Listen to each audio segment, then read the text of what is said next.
Okay, next. A piece of food having a specific gravity of 0.65 is 70 millimeters square and 1.5 meters long. So meron na tayong piece of food. So bali sa taas, ano siya? 70 mm, 70 by 70 mm. Or it is also 0.07 by 0.07 kapag meter.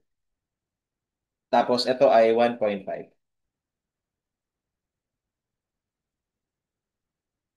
Okay?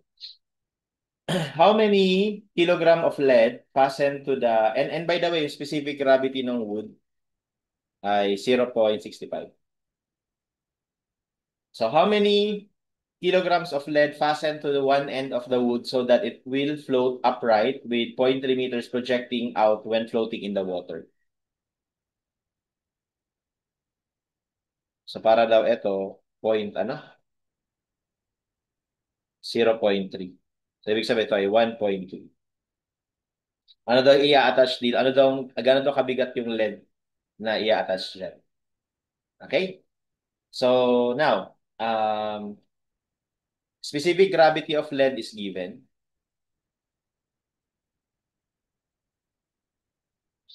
Okay? So, ano daw yung ano daw? Gano'ng kabigat, no? So, bali, lagyan natin ng free body diagram. So, bali, ito, merong bigat, weight ng wood. So, meron din tong bigat, weight ng lead. Pero dahil nakasubmerge sa tubig, meron ditong buoyant force. Buoyant force ng wood or 1. Tapos ito rin, meron dito itong buoyant force. Ayan. And basically, that's it, di ba? So, taking summation of forces is equal to 0, we have dapat yung weight ni wood plus yung weight ni lead ay equal lang sa buoyant force 1 plus buoyant force 2. Okay? Now, ano ba yung weight ng wood? So, mako-compute natin yung weight by multiplying yung gamma times yung volume. Di ba? Gamma times volume yung weight. So, bali yung weight ni wood ay yung gamma ni wood. And by the way, yung gamma ay ano lang, specific gravity times gamma ng water. Di ba? So, ngayon, ano ba yung weight ni wood? Ang specific gravity ni wood ay 0.65. Okay? Yung gamma ng water ay, actually dito, ang gusto kasi na maging final answer, ang gusto niya maging final answer ay naka-kilogram. Okay, kaya magandang gamitin dito. Although hindi naman mali kung gusto mo gamitin yung 9.81, mangyayari lang mamaya pagka nag-compute ka na, dapat naka-kilo na yan, no? Pero mas maganda, gamitin lang natin yung density ng water na 1,000 kilograms per cubic meter. Okay? So, 1,000. Okay, para naka-kilogram. Tapos, volume. Ano ba volume ng ng wood? Eh di dahil parang lumalabas, parang box lang 'yan, o di 0.07 times 0.07 times 1.5.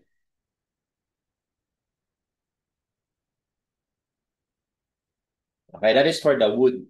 What about for the lead? So for the lead, wala namang sinabi kung ano yung shape niya. So it doesn't matter kung anong shape niya. So basta isipin na lang natin kunwari, eto meron tong volume. Volume ng lead. Okay?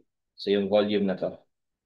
So gamitin natin yon as our basis. So bali ang specific gravity ni lead ay 11.2 tapos gamma ng water 1,000 tapos yung volume niya ito. Okay? That should be equal to the buoyant force 1. So kapag sinabi mong buoyant force, that is the weight of the water displaced by the submerged material. So in this case, yung na-displace lang na water, kung ano lang yung volume na nakasubmerge, yan lang yun. Okay? So dahil doon, to compute for the weight of the water na na-displace, edi gamma ng water times yung volume na yan, which is 0.07 squared times 1.2. Okay? Plus buoyant force 2. So si buoyant force 2, nakasubmerge naman lahat to, edi ganun ulit, 1,000 times yung volume ni LED. Kasi assuming na yung buong LED nakasubmerge. Kasi mabigat siya eh. Okay? And from here, we should be able to calculate the volume of the LED. So we have 0.65 times 1,000 squared times 1.5 plus 11.2 times 1,000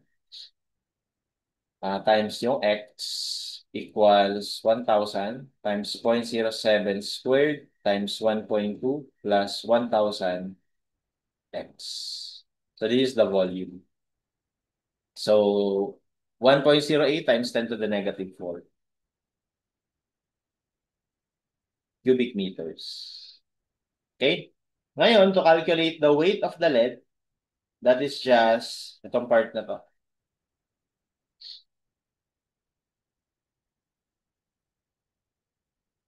Yan. Okay, so that's 11.2 times 1,000 times yung na-compute mo na volume.